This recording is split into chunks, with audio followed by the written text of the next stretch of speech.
Welcome to our deep dive on C++ repetition control.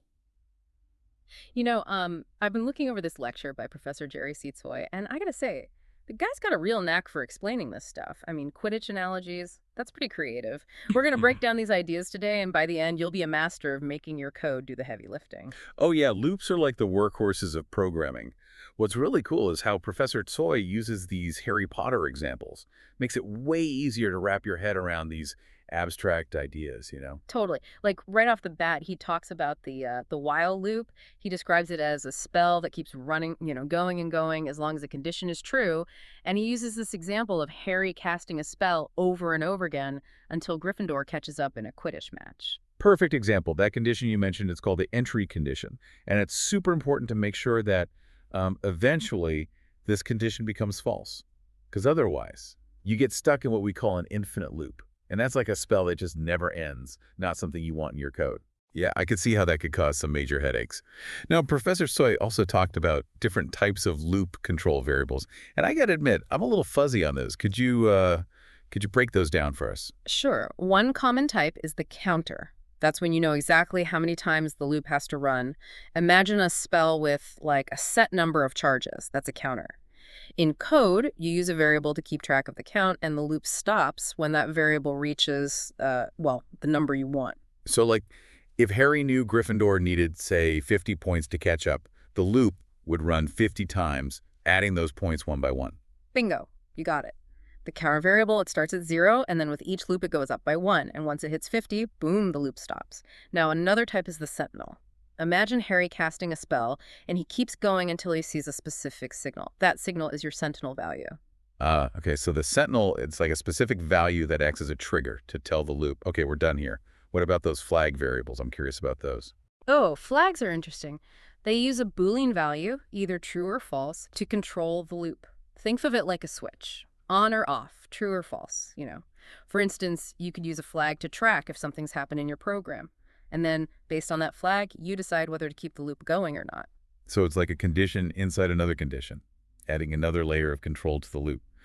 Professor Soy also briefly mentioned end of file, and I'm guessing that's when you're working with, data from a file. Exactly. When you're processing data from a file, you might not know how much data there is. So you use this end of file loop to keep reading and processing that data until, you hit the end of the file. It's like reading a scroll until you get to the last line. Gotcha. So it's a way to make sure you go through all the data, even if you don't know how much there is at the start. It sounds like these loop control variables are pretty versatile. Do you have any, real-world examples beyond the Quidditch stuff? Tons. Let's stick with the Sentinel. Say you're building a program that asks the user for input. It keeps asking until the user types, let's say, quit. That's your Sentinel. It tells the program to stop the loop. Ah, I see. That really clarifies it. Yeah. Now, onto the for loop. This one seems all about efficiency. Perfect for when you know exactly how many times you want something to repeat. You nailed it. Think of the for loop like a spell with a specific number of casts. It's really streamlined. The initialization, the condition, and the update, it's all crammed into one line of code. Super efficient. Right. Professor Soy used the Quidditch example here too, showing how a for loop could make Harry cast Aguamenti a specific number of times to help Gryffindor score. Exactly. And what's really neat is that C++ lets you declare the loop control variable right inside the for loop statement, so it's even more compact and easier to read. Okay, so for loops are the way to go when you know exactly how many iterations you need. But what if you don't know? Like if the stopping point is kind of, unpredictable? That's when the while loop comes in handy. Remember, it checks the condition before each iteration, so it's perfect when you need to keep looping until a specific condition is false, even if you don't know how many times it'll take. Right, so it's about choosing between a fixed count and a more flexible condition. Got it. Got it. Now, about those do-while loops. Professor Soy made them sound like a bit of a gamble. It's like Harry casting Aguamenti even if Gryffindor is already winning, just for kicks. Yeah. The key with do-while loops is that they do the code first and then check the condition. So even if the condition's false right off the bat, the loop still runs at least once. So in the Quidditch example, even if Gryffindor is already ahead, Harry would still cast Aguamenti at least once with a do-while loop, potentially changing the final score. Precisely. This do-it-first, check-later approach can be really useful in certain cases, like if you need something to happen at least once, no matter what. It's like a spell with a built-in try it anyway clause. I'm starting to see how these subtle differences between the loop types can really change how the code behaves. Absolutely. Choosing the right loop for the task at hand is crucial. It's all part of the art of programming, understanding the nuances and making smart choices. This is all making a lot more sense now. It's like we're building a whole spell book of C++ loops. Yeah. But what if you want to combine spells? Is that where nested loops come in? You got it. Just like combining spells to make something even more powerful, you can nest loops inside each other. Imagine Harry casting a spell that creates, like, duplicates of himself, and then each of those duplicates casts another spell. That's nested loops. Wow, that's a pretty cool image. And Professor Tsoi used an example of nesting a for loop inside another for loop, making Harry cast Aguamenti multiple times for each point needed, like amplifying the visual effect of the spell. Yeah, it's a great way to visualize how it works. Basically, you're putting one loop inside another one, and the inner loop, it runs completely for every iteration of the outer loop. It's like creating a multi-layered loop effect. It's like a spell with multiple layers of effects, each one controlled by its own loop. That's fascinating. It is, and they're incredibly useful in real programming. Like, imagine working with a grid of data. You can use nested loops to go through each row and column, performing actions on each individual piece of data. I can see how nested loops could create some really powerful and intricate code. But before we go too deep into that rabbit hole, I think we should talk about debugging. Even the best wizards mess up their spells sometimes, right? Oh, absolutely. No one writes perfect code on the first try. And when it comes to loops, mistakes can be tricky to catch. Remember Professor Soy talking about those infinite casting catastrophes? Well, that's what we want to avoid. Yeah, he mentioned common errors like misplaced semicolons. I guess those tiny things can really mess up a loop. Big time. A semicolon in the wrong place can completely change how your loop works. It might not run at all, or it could just keep running forever. It's like adding an extra ingredient to a potion and totally ruining the recipe. He also talked about off by one errors.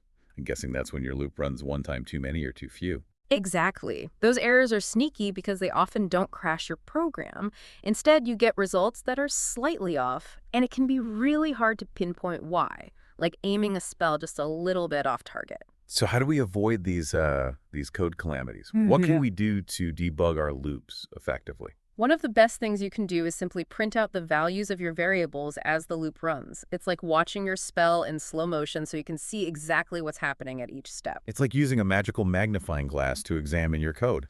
I like that. Exactly. Another trick is to break down complex loops into smaller, more manageable parts. It's like taking a big spell and splitting it into smaller incantations. That way, you can test each part individually and find the source of the problem more easily. Right, so it's all about breaking things down and making them easier to understand and manage. And this brings us back to those comments we talked about earlier. They might seem small, but they can really help, can't they? Absolutely. Think of comments like adding notes to your spell book. They explain what each part of the spell does and why you did it that way. It helps you understand your own code better later on, and it makes it easier for other people to follow along. So even if you think your code is super clear, it's always good to add those extra notes, like, this is what I was thinking when I wrote this. Yeah, think of comments as an investment in your code. It might take a little extra time up front, but it can save you a lot of headaches later. Trust me. This has been really insightful. It seems like debugging loops is all about, like, careful coding, strategic testing, and clear communication through those comments. Exactly. And remember, don't be afraid to ask for help or look things up online.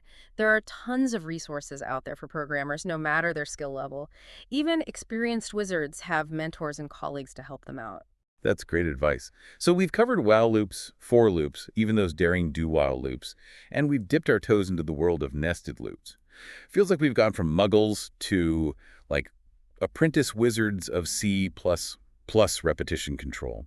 But I'm curious to see these loops in action. What are some real-world applications beyond the examples we've talked about? That's a great question, and it's something we'll definitely explore in the next part of our deep dive. We'll see how loops are used in everything from video games and graphics to data analysis and even artificial intelligence. Sounds fascinating. I'm eager to see how these seemingly simple loops can be used to create such complex and powerful applications. It's pretty mind-blowing what you can accomplish with loops, and you'll be amazed at how diverse their applications are. So are you ready to delve deeper? Absolutely. Let's take a short break, and then we'll be back to explore the real-world magic of loops in part 2 of this deep dive. Okay, so we're back, and I'm really excited to dive into some real-world applications of loops. I mean, it's amazing to think how these seemingly simple structures can power such complex applications. Yeah, it's pretty remarkable, right? Loops really are the backbone of so much of what we do in programming, from the games we play to those algorithms that suggest stuff online. Loops are everywhere. That's wild. So Yeah. let's start with the basics. Like when we're faced with a problem that, needs some kind of repetition, how do we even decide which loop to use? Which one's the right fit? That's a great question, and it's one that honestly every programmer asks themselves all the time. It really boils down to understanding what kind of repetition you need and what conditions are controlling it. Okay, so can we break that down a bit? Like when would you go for a for loop instead of a while loop? Yeah. Or the other way around? Yeah. Well, remember those loop control variables we talked about. If you know exactly how many times you need the loop to run, the for loop is your best friend. It's like, setting a timer on your code. So if you're like processing 100 data points, a for loop would be perfect because you need 100 iterations. Exactly. But if the stopping point is more dynamic, like reading data from a file until you hit the end, then the while loop is a better choice. It lets you keep looping until a certain condition becomes false, even if you don't know how many times you'll need to loop. So it's about choosing between a fixed count and a condition that could change, right? Exactly. Now, what about those do while loops? Remember those? They're a little different. Yeah, the ones that execute the code first and then check the condition. Those always felt a bit, I don't know, backward to me. I get it, but that do it first, check later approach can actually be pretty handy in some situations. Like, let's say you're writing a program that's interacting with the user and, asking for some input. A do while loop could let you keep asking for that input until the user gives a valid response. So even if the first response isn't valid, the loop still makes sure you ask that question at least once. Exactly. It guarantees that first execution, which can be really important in those kinds of interactive scenarios. That's a really good example. I'm starting to see how those little differences between the loop types can really shape how your program flows and, what it ultimately does. Absolutely. It's all about selecting the right tool for the job. And honestly, that goes beyond just picking the right loop type. There are other things to keep in mind when you're, trying to write good code. Like what? Give us some insider tips. How can we write loop code that's both efficient and easy to understand? Well, one of the most important things is readability. Even if your code works perfectly, it's not much good if other people, or even you a few months later, can't understand what it's doing. Oh, tell me about it. I've definitely looked back at my old code and thought, what was I even thinking? We've all been there. And that's exactly why it's so important to write code that's clear, concise, and well documented. For loops, that means using variable names that actually make sense, adding comments to explain what the loop is doing and why you made certain choices, and breaking down those really complex loops into smaller, more manageable chunks. So it's like, keeping your spellbook organized, labeling your potions, and writing down your incantations in a way that even someone else could understand. That's a great analogy. It's about making your code understandable, both for yourself and anyone else who might work with it. Makes sense. And that brings us back to the importance of those comments, right? Seems like such a small thing, but they can really make a difference. They're huge. Comments are your way of communicating with other programmers or even just your future self. You can use them to explain your thought process, point out any tricky parts, and basically make your code a lot easier to work with down the road. So even if you're like, my code is crystal clear, everyone will get it, it's probably still a good idea to add those comments. Yeah, Just in case. definitely. Think of it as a little insurance policy for your code. It might take a few extra minutes now, but it could save hours of frustration later. All right, so are you ready to see some loops in action? I was just about to ask about that. What about, games and graphics? How do loops play a role in creating those immersive worlds and like amazing visual effects? Oh, loops are absolutely essential in game development. They handle everything from animating those characters you see on screen to simulating the physics of the game world. Wow, so they're basically running the show behind the scenes. Pretty much. Imagine a character walking across the screen. That movement is created by a loop that constantly updates the character's position, making it look like they're moving smoothly. And the same principle applies to more complex stuff like fight scenes or, casting magic spells. It's like a flip book.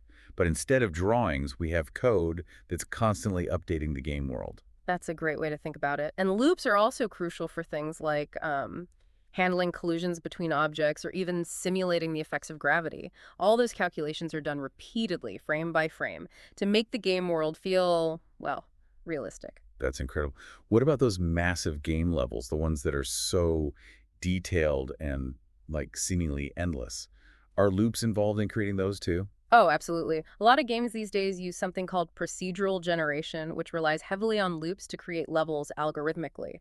That lets developers create these huge, varied game worlds without having to design every single detail by hand. So it's like having a magic tool that can generate entire landscapes, dungeons, maybe even planets just with code. It's pretty amazing stuff, right? Right. And it all boils down to using loops to automate those repetitive tasks and, to create complex patterns. This is all so cool. It's crazy to think that these, seemingly basic loop structures are at the heart of these incredible games. It really shows the power of programming, doesn't it? With just a handful of basic tools like loops, conditions, and variables, we can build some truly remarkable things. All right, we've covered a ton of ground here.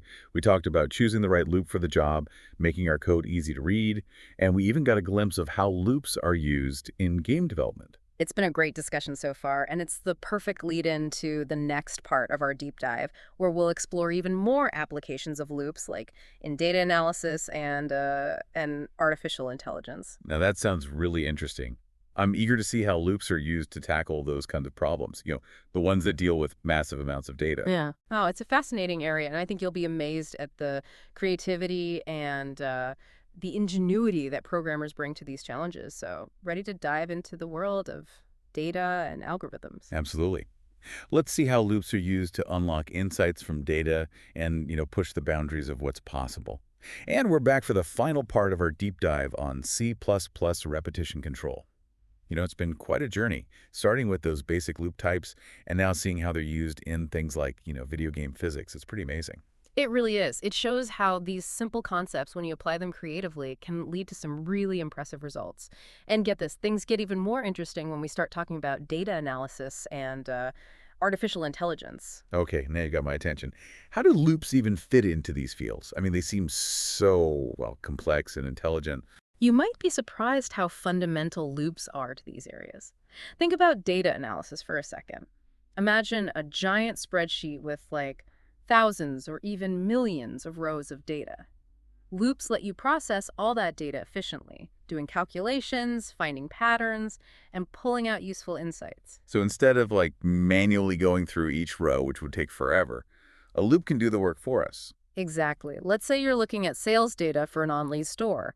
A loop could easily figure out the average purchase amount, tell you which products are selling best, or even spot trends in customer behavior over time. It's like having a superpowered assistant that can crunch all those numbers and, uncover hidden patterns in the data. That's a great way to put it. And this idea applies to even more complex stuff, too. Loops are used in statistical modeling, machine learning algorithms, even scientific simulations that model things like weather patterns or how galaxies behave. Wow, that's pretty mind-blowing. So we're talking about loops powering some of the most cutting-edge technologies and scientific discoveries out there. Absolutely. Loops are like the unsung heroes of the data world. They're constantly processing information, helping us make sense of this huge amount of data we generate every day. This is all so fascinating. It seems like loops aren't just about repeating tasks. They're about, like, automating processes, analyzing information, and driving innovation across so many different fields. Couldn't have said it better myself. And it all comes back to those basic loop types we talked about: for, while, and do while. Mastering those is like getting a key to a whole world of possibilities, both in programming and beyond. Professor Soy really stressed the importance of debugging loops, and I'm starting to see why. When you're dealing with so much data or such complex processes, even a tiny mistake in a loop could have huge consequences, right? You're right. That's why those debugging techniques we talked about are so crucial. Whether it's printing out values, breaking down your code, or just writing clear comments, it's all about making sure your loops are doing exactly what you want them to do. It's like, double checking your spell ingredients and your incantations to make sure your magic works the way it's supposed to. Exactly. And as you start working with more complex loops and data-heavy applications, those debugging skills will become even more important. This has been such an insightful deep dive. I feel like I've gained a whole new appreciation for, the power and flexibility of loops. I'm glad to hear that. It's been great exploring these concepts with you. And I hope our listeners are feeling inspired to try out some of these ideas in their own coding projects. Before we wrap up, is there anything else you'd like to share with our listeners about loops, data science, or anything that's piqued your interest during this deep dive? What's really exciting is that we've only scratched the surface of what's possible with loops. As you keep learning and exploring, you'll discover even more advanced techniques and structures. And you'll find that this ability to think in terms of loops and algorithms, it's a really valuable skill, even outside of programming. That's a great point. So it's not just about learning the code, it's about developing a way of thinking, a problem-solving mindset that you can use in any field. Exactly. So keep experimenting, keep learning, and don't be afraid to push the boundaries of what you can create with code. The programming world is always changing, and there's always something new to discover. What a fantastic way to wrap things up. This deep dive has been an incredible journey from the basics of C++ repetition control to those amazing ways loops are used in games, data analysis, and even artificial intelligence. We've broken down these concepts, look at real-world examples, and hopefully inspired our listeners to keep learning and coding with a newfound respect for the power of loops. It's been a pleasure diving into this topic with you, and we hope everyone listening has enjoyed this exploration as much as we have.